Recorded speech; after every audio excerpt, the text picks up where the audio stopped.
Hey guys, Drifter here. Today I've got a commentary for you about what keeps me awake at night. The gameplay that you're going to see is League Play CTF. I went in the solo queue and I got lucky enough to get friendly people. One of them, VG Immigrant, was a subscriber. I'm going to have a very bad early game, very good mid game, and Immigrant's going to realize who I am toward the end of the game and start talking to me and get me all distracted. I'm going to have a sloppy or overconfident late game, but we are going to win and I'll top the scoreboard.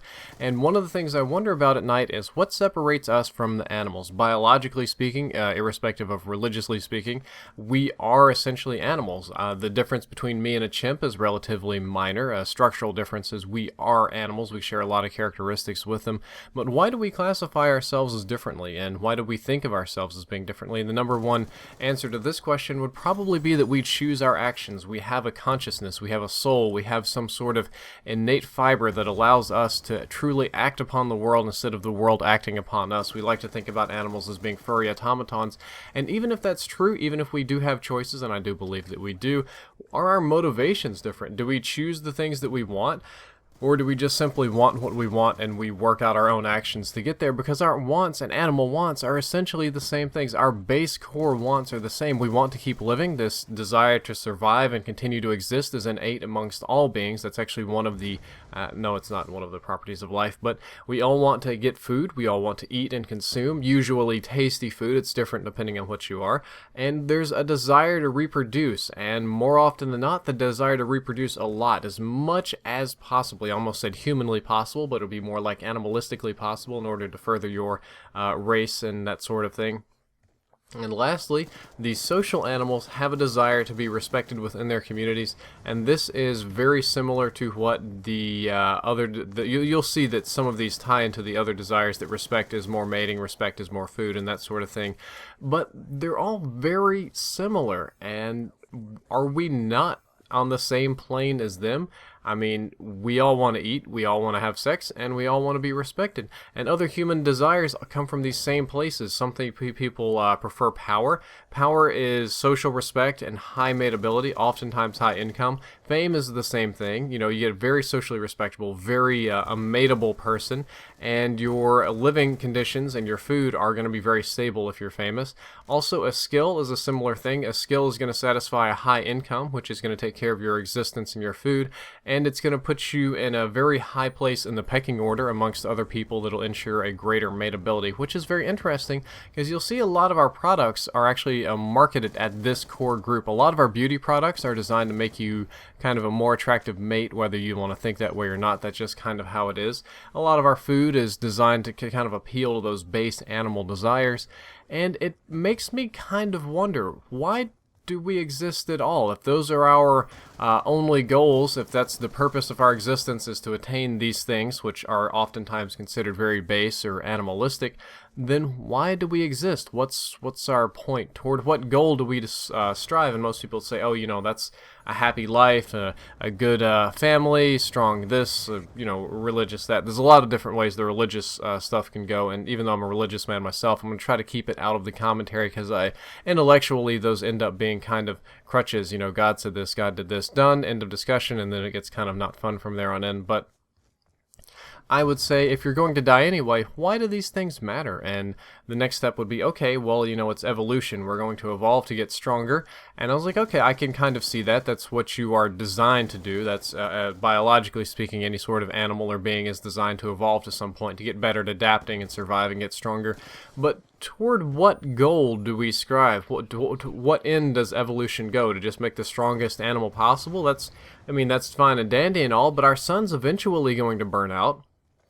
For those of you that don't know, our sun will eventually burn out, and there's another, I don't know how many billions of years, but it's quite a few billions, and it'll turn into a red giant at one point and swallow the Earth, and the next habitable planet might be a moon on Jupiter or something like that, but it's going to burn us out. And even if we become a spacefaring species and we venture out to the stars, we colonize other planets, and we're, you know, conquering the speed of light, which is a very, very challenging thing to conquer, then we still have to deal with the death of the universe, which will come quite a while after the sun, but it definitely will come. The universe will supposedly, by all of our best measurements, succumb to heat death eventually.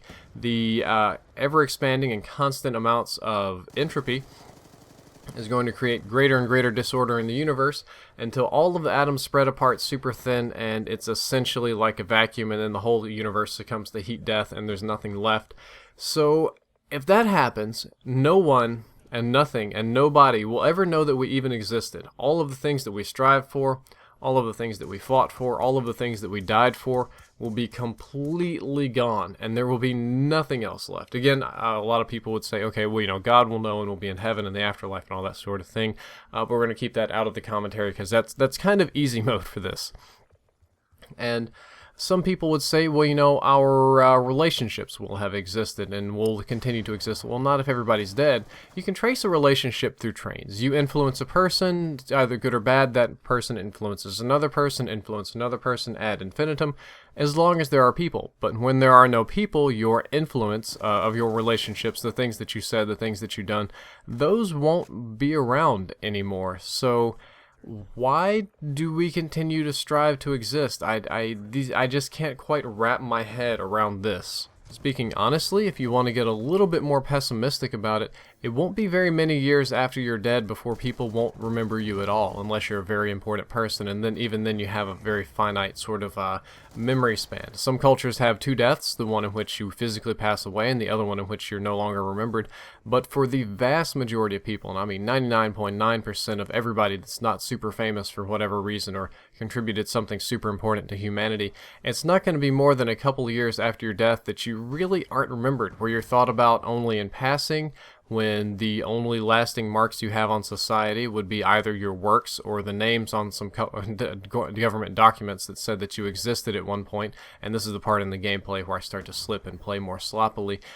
Some people do better, some people contribute more, but even then, even the most famous of people, even really important people, there comes a time when you're just no longer important. Think about all the, we'll say, Roman leaders and emperors and chieftains and minor government officials, and as history goes on, only the biggest and the biggest become important, and then eventually they're not important anymore, other people are, and you are eventually forgotten. People forget, friends forget, family forget, they move on with their lives, they don't mourn the dead forever. Some people do, and they end up dying too, but it eventually all goes away, and it's gone. And if you want to think about it even more pessimistically, you are kind of already dead. Everybody dies. This is something that happens. It's natural. You're kind of already there, except you can only experience so many dimensions, time being one of them. And what you don't realize is that you're already sucking your last breaths, laying on the bed and wondering, where did all the time go? Looking back and thinking about how it all could have been instead of all how it is. And we're all already there. We just can't see it yet. So that kind of gives me some motivation to change my life. And maybe some people would say that it's about making other people's lives better. It's about making sure that everybody's got a great ride the whole way in. But if there's nobody there to remember the ride, if all of the suffering, all of the good, bad, and ugly just turns into nothingness, then where does it go? And I know this is going to sound like a hateful commentary and a hateful thing, but it gives you a great perspective on your life. If you start thinking about people, and I don't mean other people, I mean yourself included, think of yourself as a mouse that only lives a few years and reproduces and dies and gives off to a new wave of mice, or a relatively long-lived insect, or what we would consider to be a lower animal.